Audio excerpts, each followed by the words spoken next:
Alright, so I'm calling this day 12 and a half. And skipping 13. And that was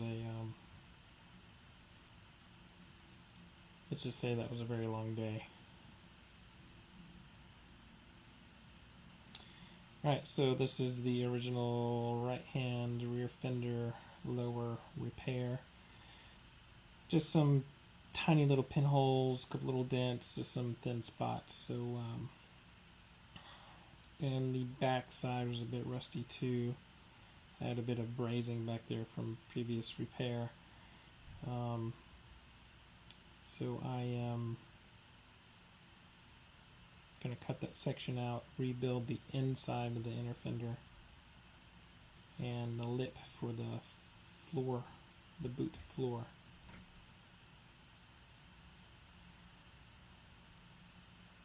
So here I am, I'm making the lip for the boot floor.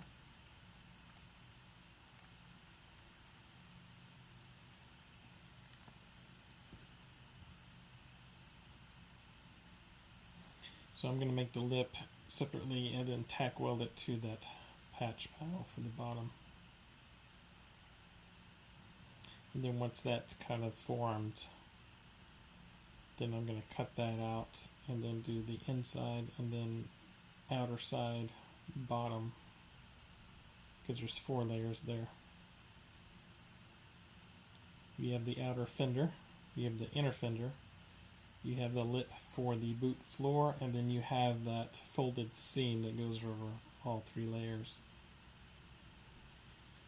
So I got to carefully do one by one in the correct order before that lip goes over it.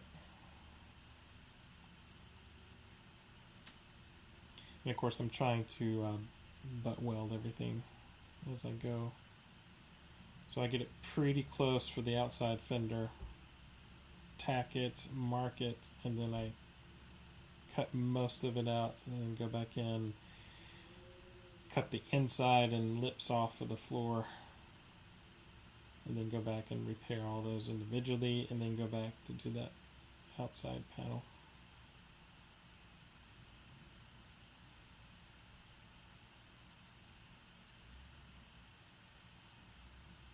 And again, the only reason I replaced the other fender, the driver's side fender, is because it was wrecked. It wasn't really rusty, crusty. I'm sure it probably had a couple of pinholes. I don't remember if there were pinholes in the bottom where the bumper brackets were or not. I'd have to go through the pile or go back to the old videos to see if those were pinholes or not. There were probably a few. I mean, this had a few. But again, the only reason I replaced that fender is because it was wrecked. It was hit right in the middle of the fender well. And it was crunched and crumpled, and I had done a repair from another car before, but it didn't work out very well. The problem is that when I spot welded from the bottom for the lip, it didn't penetrate very well, and I remember, I think I was lifting from that corner for some reason. I could hear those unpenetrated welds pop loose, and I knew that I need to go in there and repair that.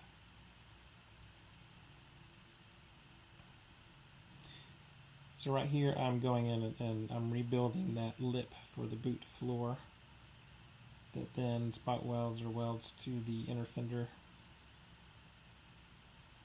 So after I do the lip, I go back and do the inner fender, and the inner fender I ended up doing twice. And it's funny because as I was making the first one, I'm like, something in the back of my mind saying this doesn't look right.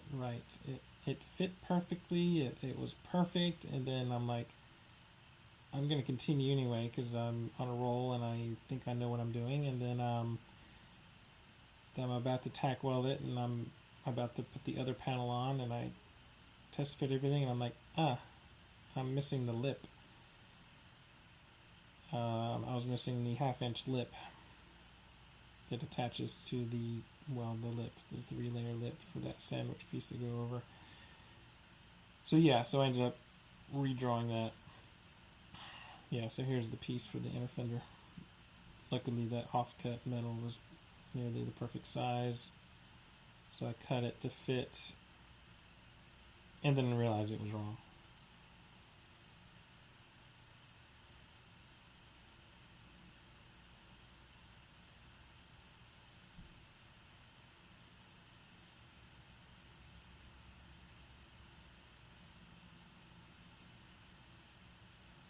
Yeah, so you can see my shear on the far right, and then my small 24-inch pan brake just to the side of that.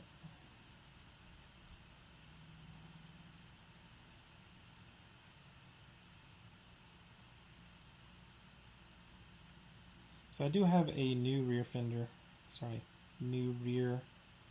valance available. I've got one on the shelf. I've actually got a whole new one that's not used, and then I have a new partial one that came out of a car that had the new valance installed, and then the car was set outside in the Florida weather and rusted away. So this Mark III that I ended up buying, it was just a Mark III tub, but it had like, I don't know, $3,000 in sheet metal, brand new, welded to this tub, and then it was laid on the ground in Jacksonville, Florida, and it just gone. Brand new sheet metal. Had brand new floors, had brand new rockers, had brand new sills, had even new inner sills, had a brand new valance, like all the sheet metal done. The welding was not the best in the world, it was pretty spotty. And then they just left it on the dirt in Florida. I don't know what happened to the rest of the car, but it was just a tub. Maybe someone started it and left it. The guy was just like selling it for cheap, so I drove down and got it. But it was too far gone, so I ended up just cutting all the new pieces out for patch panels. And then the new rear valance that was tacked in place, I ended up just cutting around the seams, and it's a good patch panel. And I may actually use that for my GT6. So my GT6 Plus, it's in pretty good shape, except for where the tag mount and the tag light is. It's really beat up. Somebody must have tapped it, hit it, wrecked it, and then tried to pull it out and tried to patch it. And it looks like it's been welded on too much. It's really warped. But this rear panel that I have, that I cut out, that's new, I think I can just section that out and get it in place. Obviously, it doesn't need to be perfectly flat where the tag is because it's covering it all up. But it's in pretty bad shape. I had actually done the same thing to the GT6 as I did here. I changed the lip design to the bottom of the valance. So the bottom is already done, repaired, reinforced. I have exhaust mounting brackets for dual exhaust if I need it. I don't think I'm going to do that.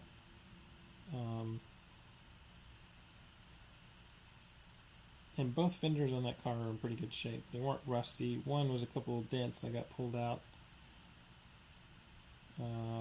The driver's side of my GT6 is in good shape. Didn't have to replace the rocker at all.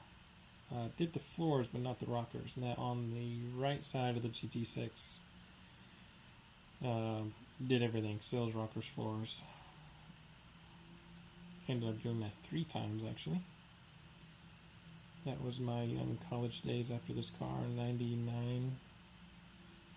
The mistake that I made was taking the windshield frame out and then cutting it all apart and welding it in without having the windshield frame in place.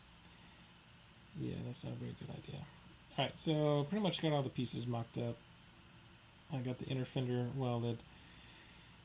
Now I'm priming or just painting on the inside. And then I'll go back and work on some other little bits.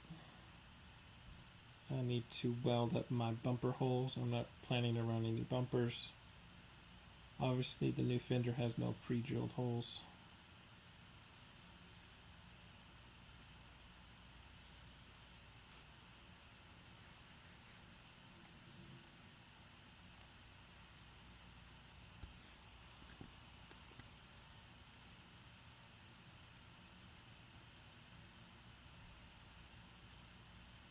Alright, so just trimming that fender just so I get a nice clean butt weld for that patch panel.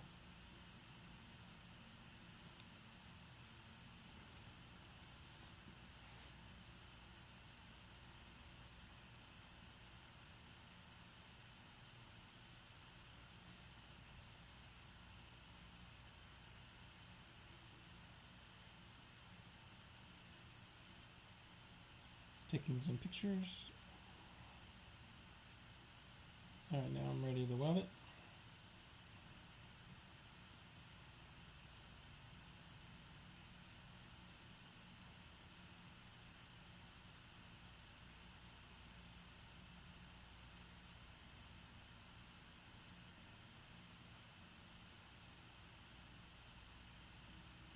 Obviously, I'm doing a lot of test fitting and trimming. Alright, now I'm ready to tack.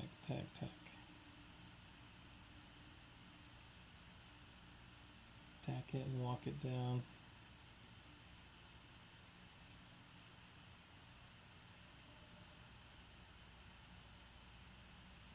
Do a bit of hammering, some dollying, some more welds.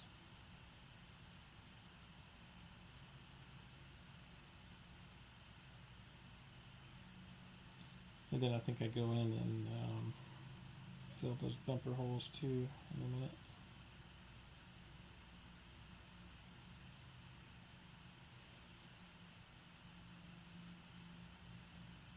So the inner fender, obviously I made twice because I made it too short the first time. I made it a lot taller. Gives me a lot more material and meat to work on later on. So that's way too tall. Then later on when I go put the double seam on, the folded seam, I go back and grind it all down and then add some spot welds to that.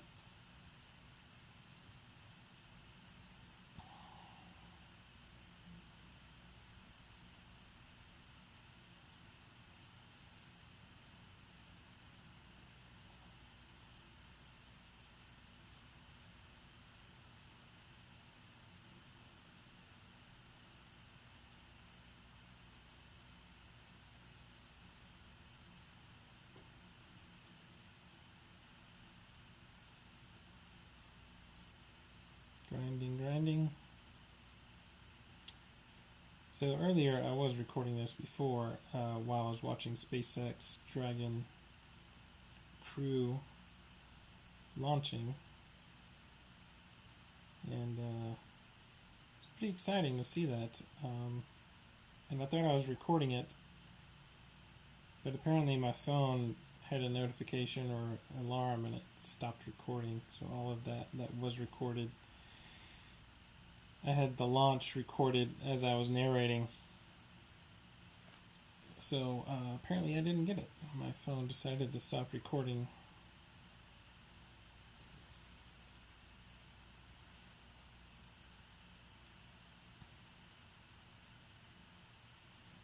Right now I'm drawing out the holes for the bumper.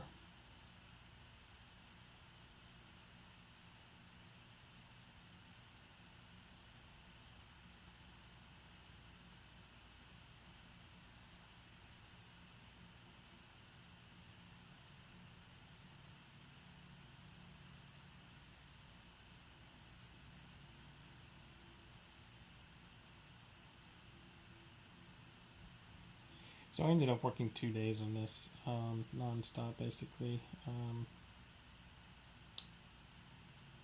I had to go back down to the city for a doctor's appointment for the wife, so I ended up just working all through the night. So this is technically for me still day 12, but it's hourly. It's the next day.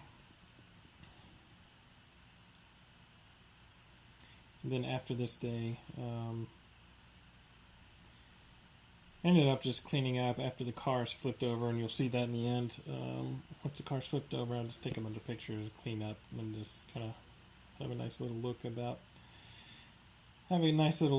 the work that I just did, and ended up just taking a shower, cleaning it up, and hitting the road like 7 in the morning. Alright, so now I'm fully welding the lipped edge for the back. There's a very large 3-inch square L-shaped patch panel that I've got to cut out later. I believe that's where the original exhaust mounting was slightly off center, and it ripped out part of the floor and really warped it. And it had been repaired before, and I think I might have brazed in a small little repair that was like 2 inches, and it was right at a bead roll. So for the spot welds on the inside bottom, I left it unplugged so I can go back and cut that section out and make a repair panel. And that was quite difficult because I had to blend it into the center bead roll for the floor. So yeah, that was a nice little challenge. And then there's a big square hole I ended up cutting out and filling right there. About a 2 by 3 inch and a half maybe. It was a really thin spot there. It's kind of lots of pinholes. Sometimes you can fill pinholes, and then sometimes you just chase them because it's so thin. You just chase it. It ended up just being this huge, horrible mess. You just gotta know when to cut your losses, cut it out, and just start over.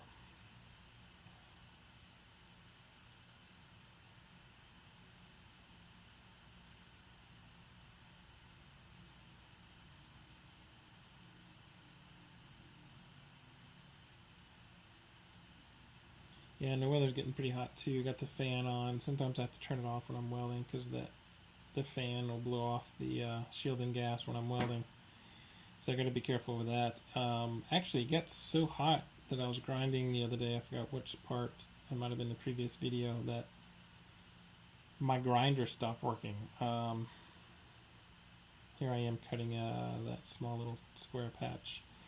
It got so hot, and I believe I was using the grinder so much that the battery overheated and stopped working. I thought the grinder had stopped, but I noticed how hot the battery was, and I think it was just a safety feature so the batteries wouldn't explode. So swapped batteries, and it worked fine, so I'm glad it wasn't the grinder. And it is a brushless one, so I'm hoping the brushless tools will last a lot longer. Again, I love that side grinder. I may get another one.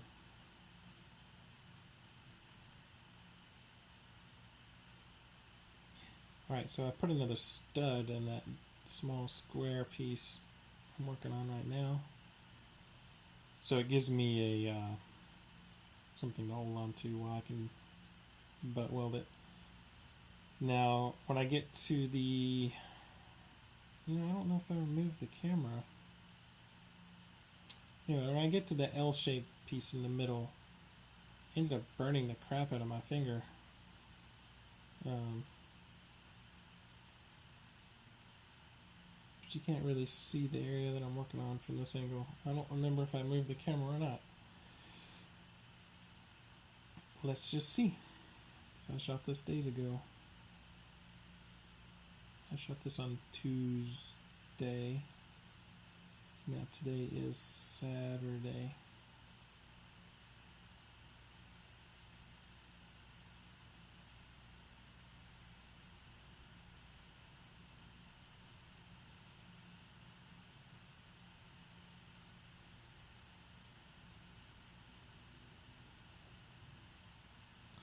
Alright, here's I'm hammering out that piece in the middle where it ripped out the exhaust bracket.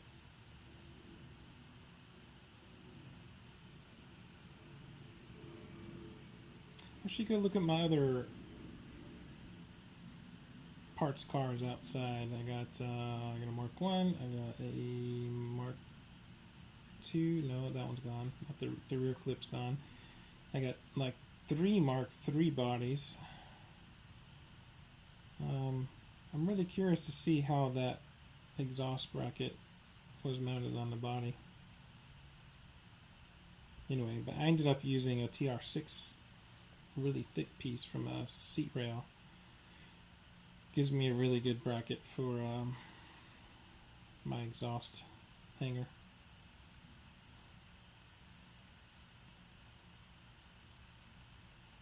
Right now I'm working on the L bracket, so I cut it out, tracing it out larger, trim it out, put it in place, do the mark. Alright, here I put a spot weld, stud weld, put a stud on it so I can hold on to it. Carefully trimming. There's some brazing in a corner where the bead rolling is. And I think when I start welding it is when I burn the crap out of my finger through the glove. So my welder's an older model that the wire is always hot, not if my trigger's not pulled, it's still hot.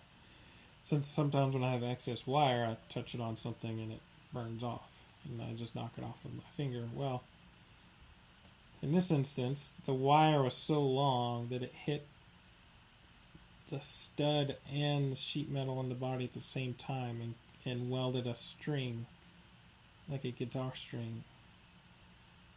So it was welded at both ends. And I just brushed it with my finger to knock it off out of the way, but it was welded on both ends and it didn't move. It didn't bend and fall off. It didn't fall off. And it was still red hot. It went through my glove and burnt the crap out of my finger. So yeah, that was is it the first injury I've had on this car, on this build? I think there's one other, but that had never happened to me before. It looked like a glowing guitar string.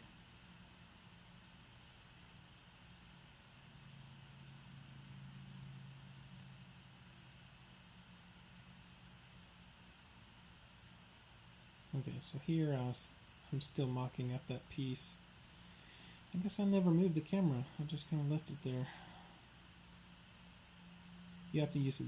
You're gonna have to go look at the Facebook photo albums. Alright, here I cleaned my mask. I should have cleaned it ages ago. Actually, I need to order a second mask. It's nice to have a second welding helmet. I've actually had that one fail once or twice already, actually. That's on my to-do list. Get another Miller mask welding helmet.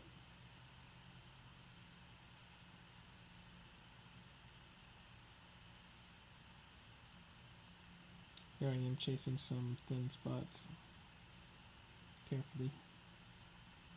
Right now I'm double checking the lights through the bumper holes.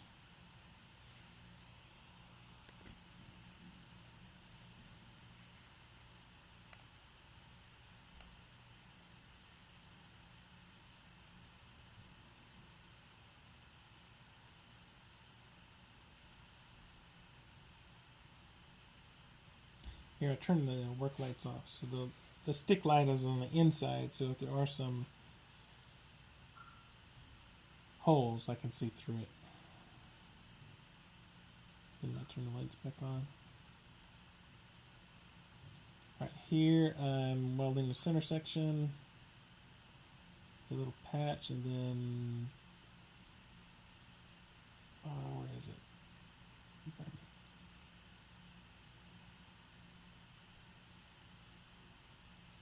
Yeah, that's where I'm burning the crap out of my finger. Come back out. Band-aid, glove, back at work. That didn't take long.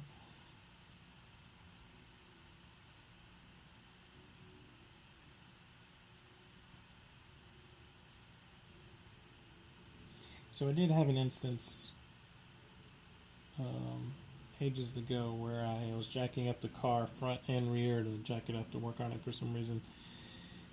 And I jacked up the front first, and it was hard to get my jack on the rear, on the differential. So I ended up just going on the frame. But the frame was nice and pretty and painted, and the jack slipped off the frame and ended up going into the boot floor. So the boot floor got this nice little dent in it and ended up just opening it up and just standing on the inside and pushing it back out. But right where that drain is, but underneath the fuel tank, there's a little indentation. But I hammered most of it all out. It's still solid. It didn't break any welds. There's no rust there or anything. So I just ended up just dollying most of that out. But it is really hard to reach around to the bottom with a dolly and reach inside with a hammer. So yeah, that was a bit difficult, but most of it's out. It's a trunk floor. I'm not too concerned about it.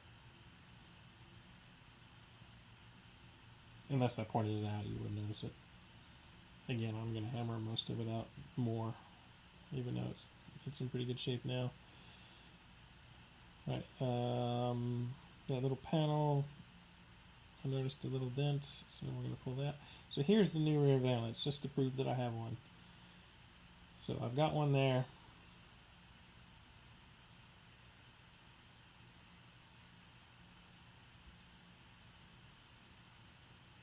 I would have ended up cutting that bottom off and redoing it anyway, so there was no real point putting a whole new one on. And I was going to cut the new one up anyway. Might as well cut the old one up. Right, so here I believe I'm just doing some fine grinding along that seam to get it nice and flat. So when I do get that lip on, there's no big gaps on the inside because I don't want any moisture and rust to get on the inside, so I want it flat.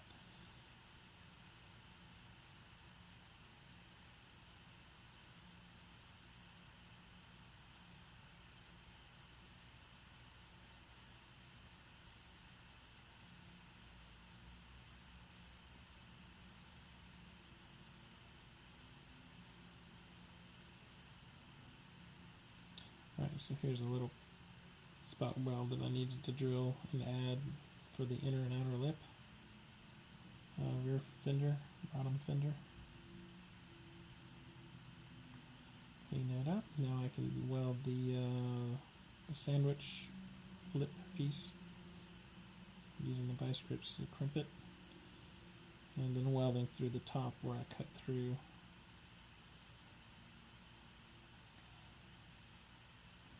Get a bunch of tacks on the inside because you're not going to see it on the back side. Just a couple extras.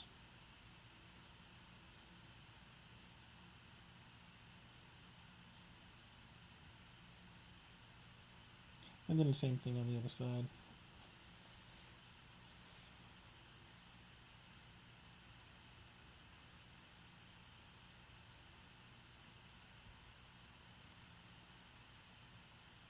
Alright, so we're coming up to the finishing of the major body work, metal work. The next clip is going to be me cleaning and flipping it over. So we finish up the rear valance and fenders. I'd say 95% of all the welding is done, maybe even more than that, maybe 98. I have to do the cross members and maybe some touch-up stuff on the inside, just to beautify it. So I'm calling that basically done. Alright, here's my 5 minutes of cleaning. Here's a wide shot.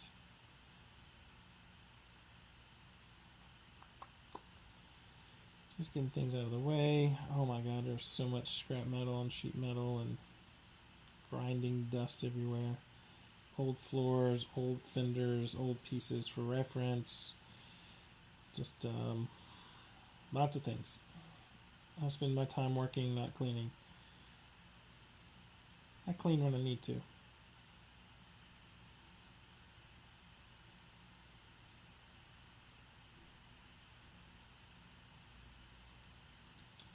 And the main thing I like to point out is that I don't use a rotisserie. I don't believe in rotisseries. I don't believe I will ever use a rotisserie. There's nothing wrong with this method. It's easy. They're small. This isn't some big Cadillac or Ford or Mustang. It's a convertible. Now the GT6 with the roof, I've never had it upside. Actually, I've had it up.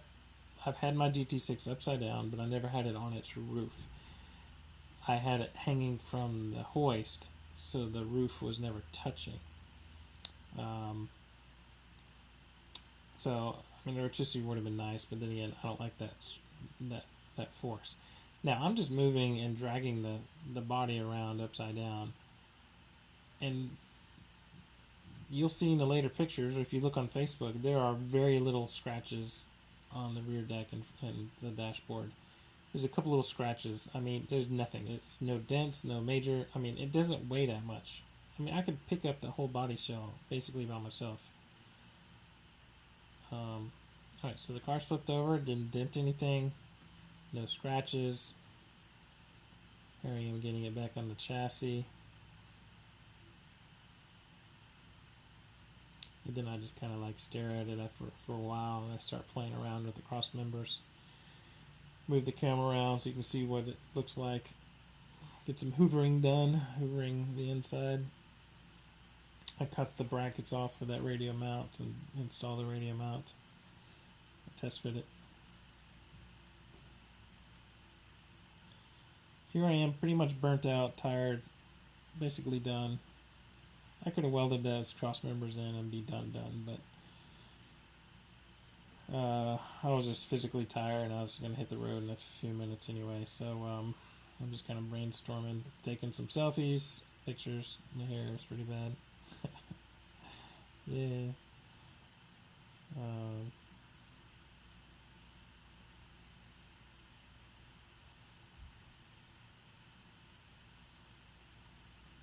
You see all the scratches on that deck? No, there aren't any. No, it's moving around on concrete. How much time and effort do you need to make a rotisserie when you could just flip it over? Alright, I wanted to get the seat in, but that support bracket was in the way, so I couldn't do any selfies with the seat. So, a couple of just random shots here. I'll throw a picture of my wife in there just for fun.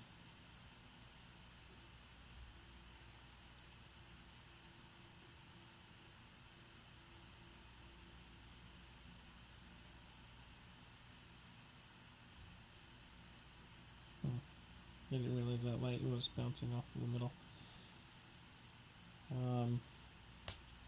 Yeah, so I play around with I try to get the transmission tunnel in, cover in, but it won't squeeze in.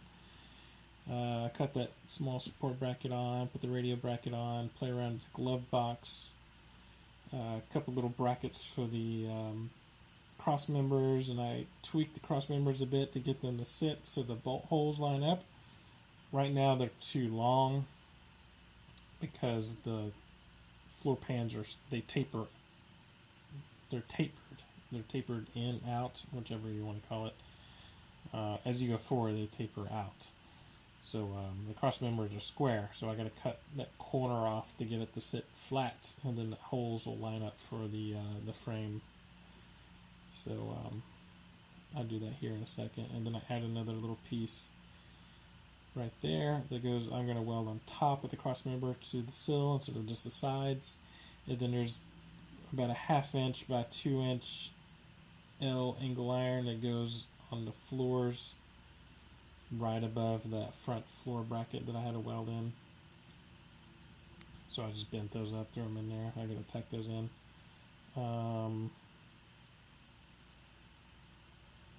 Besides the cross members, there's not much. I think that's pretty much all the welding that needs to be done.